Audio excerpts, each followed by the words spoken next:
we were very interested throughout in this question of journalism, to make a film that would be a process film. What Cy knew at that point is what we wanted the audience to know about how, okay, there's a tip, and then the tip leads to a name, and it leads to a lawyer, and then it sort of the whole thing unravels. And we were really committed to that kind of process-oriented approach to the filmmaking. It's complicated to know who to trust.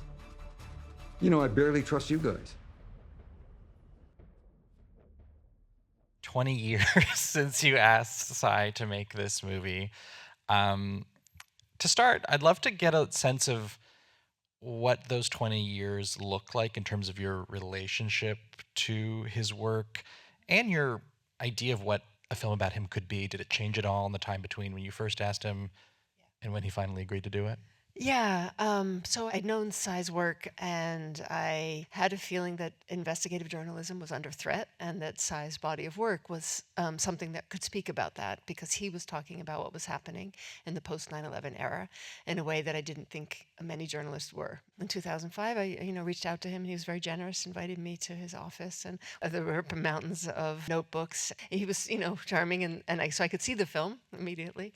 And then he said, no thanks, can't do it, no way can I do it.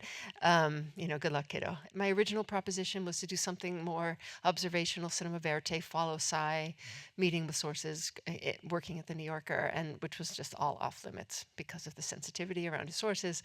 And then after I made the film about Nan Goldin, which also had, we used archival material to cover a half a century.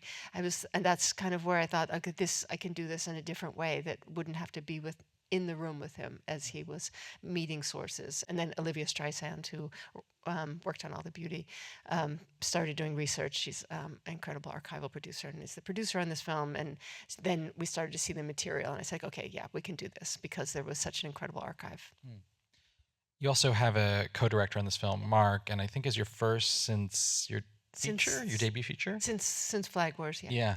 So how did that change the process for you? And also thinking about all that archival material, just saw in the credits, just the incredible range of sources that you were drawing from, the kind of team effort that this movie required.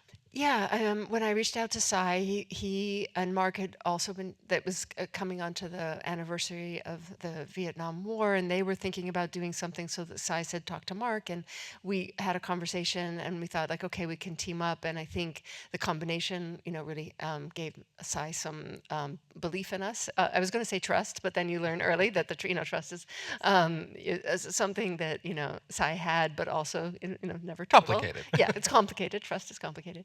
And yeah, we spent the first 3 months doing a proof of concept, which involved Olivia gathering archival material, working closely with an incredible producer, Yoni Golikov, to do like a bit of a proof of concept around artistic and aesthetic ideas of how to tell the story. So that's sort of how we began the collaboration process. And we were referencing always from the very beginning films like All the President's Men, The Parallax View. This sort of 70s paranoid thriller genre was kind of our aesthetic, or one of the aesthetic inspirations. What I so love about this movie is that is really evident, and then you're pairing that with this, for me, who as a journalist, very illuminating, fascinating beat by beat exploration of what incredible investigative journalism looks like.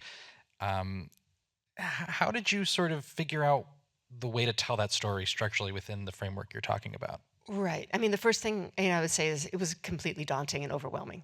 We filmed over 40 interviews. There's about 120 hours of interview with just Cy. And then we have like another 100 hours of other interviews that we did. And then we had a massive amount of archival. There's over 6,000 archival elements, including footage, audio, and documents. And then there's Cy's notebooks. We did story cards of all of the Cy's major works. And the main interests were looking at like cycles and patterns that we were, by zooming out and covering half a century, we were going to look at how things change and how they remain the same, particularly around government abuse of power, wrongdoing, cycles of impunity, violence, catastrophic wars, but then also this question of journalism. And to make a film that would be a process film, what Cy knew at that point is what we wanted the audience to know about how, okay, there's a tip, and then the tip leads to a name, and it leads to a lawyer, and then and then it sort of the whole thing unravels. And we were really committed to that kind of process-oriented approach to the filmmaking. In terms of this being this really vibrant portrait of this man, his backstory, and the way that that relates to the work he does is so crucial. I'm curious kind of at what point that nugget came to you.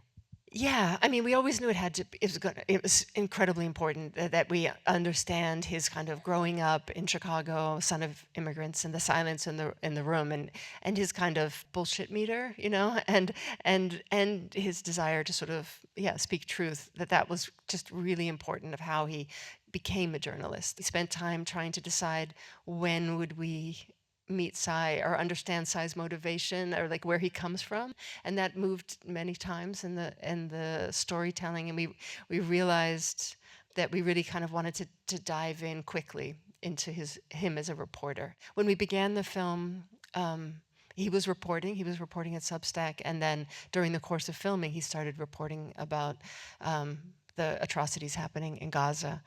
And then we were like, okay, so we begin in Vietnam, and then we go to Gaza, and then we'll go back in time. And we were very inspired. The source in the film was saying like that what's happening there is sort of collapsing the past and the future. It's the past and the future combined, collapsed. And that idea of that that history is not something that is inevitable, that it's something that's created. And yeah, those were some of the guiding ideas of structure. And in all that, you get this expansive scope of really 50 years of atrocity. And I wonder what you can say, even just in the editing again, and the way that you were compiling this film, about how you thought of the past speaking to the present. We are where we are today as a country, I think, because of where we come from, and the failures of dealing with past mistakes and atrocities. So in every way it was resonant to what's happening today. And the epilogue, which is the section where Kylie is released, first found guilty, sentenced, and then released after only serving a very little time in prison, was a way to talk about this failure, right? And that we need to sort of fight for a future that is about like justice and accountability. Has Sai seen the film? Yeah, Sai has seen the film, yeah. We premiered it in Venice, and he was there for the premiere, and I think he was moved. He's moved by the experience of the film, but I think more so by the response. Both just in terms of the fact that, the time since he has seen it and in the making of the movie, he's a guy who is very focused on his work and what he does, but was there any sense for you of him maybe reflecting on what this legacy is? Yeah, I think so. I mean, and then going back to your question, I mean, there were definitely parts of the film he was less, he had less fun on certain days. And of course, we waited to do the filming of some of, the JFK section and Syria and Nord Stream. We did those later, and we knew that we had to push back. I think he wouldn't have respected us as filmmakers if we also didn't, have hard questions for him. Mm-hmm. He's slowly getting, I would imagine. Yeah. Yeah. We are at time, but Laura, thank you so much. Thank you all so much for coming out today. Thank you. Thank you so much. Thanks.